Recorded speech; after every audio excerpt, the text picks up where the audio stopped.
Pada 12 Agustus tahun 2000 lalu, dunia digemparkan dengan berita tenggelamnya kapal selam militer K-141 milik Rusia di perairan Laut Barents yang membuat sutradara Thomas Winterberg menggarapnya dalam film berjudul Kursk tahun 2018 mengadopsi dari buku yang ditulis oleh Robert Moore yang berjudul A Time to Die. Film ini mengisahkan tentang perjuangan para kru penyintas yang bertahan hidup di dasar laut setelah mengalami kecelakaan kerja sembari menunggu tim penyelamat datang. Bentuk protes, kemarahan, serta kekecewaan keluarga yang ditinggalkan karena dirasa pihak armada tidak memprioritaskan nyawa para kru di atas perang dingin antar negara kala itu diperlihatkan dalam film ini. Namun, karena tak ingin menunjuk hidung siapa yang salah, melainkan lebih menonjolkan sisi kemanusiaan serta jiwa korsa antar kru yang terjebak di kondisi terburuk, maka nama tokoh-tokoh dalam film Kursk ini dibuat fiktif. Film diawali dengan Misha yang dilatih menahan nafas dalam air di bathtub kamar mandi oleh Mikhail, ayahnya. Potret bahagia tergambar jelas pada keluarga kecil Letnan Mikhail Everin, apalagi Tanya sedang mengandung anak kedua mereka. Esoknya Mikhail pergi ke pangkalan, dan dia beserta para pelaut lainnya meminta hak mereka yang belum diterima. Namun, armada justru menyampaikan bahwa mereka harus berlayar lagi dan akan mendapat bonus. Di saat yang bersamaan, Pavel, sahabat Mikhail, akan melangsungkan pernikahan. Namun karena gaji belum diterima dan uang masih kurang untuk acara pesta pernikahan, maka Mikhail memberikan jam tangan pelautnya sebagai tambahan. Mikhail, Pavel, Oleg, dan Maxim mendatangi koperasi pangkalan angkatan laut mereka untuk mendapatkan barang yang mereka inginkan.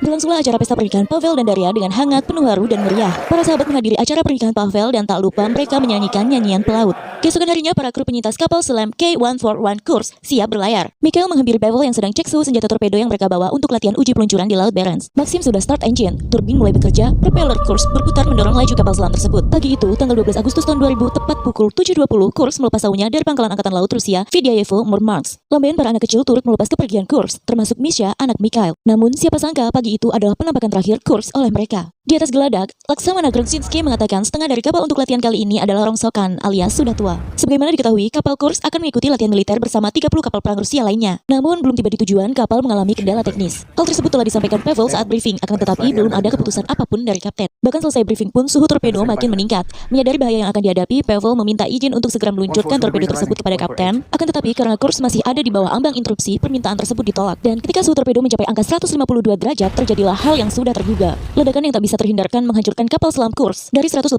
awak kapal, hanya tersisa 23 orang yang selamat yang ada di bagian buritan, termasuk Mikhail. Hanya kompartemen 7 yang masih berfungsi. Itu pun hanya berselang beberapa menit saja, saat kembali terdeteksi ada api di ruang torpedo yang menyebabkan ledakan lagi. Di mana jangkauan ledakan itu lebih besar dari ledakan sebelumnya. Mirisnya, ledakan itu kembali menewaskan seorang kru. Hingga 22 kru tersisa dipimpin oleh Mikhail untuk tetap dapat bertahan hidup dengan segala keterbatasan mereka saat itu. Mereka sepakat memberikan sinyal untuk memberitahu bahwa ada yang masih selamat dari ledakan Kursk dengan melakukan 4 kali pukulan berulang setiap 1 jamnya.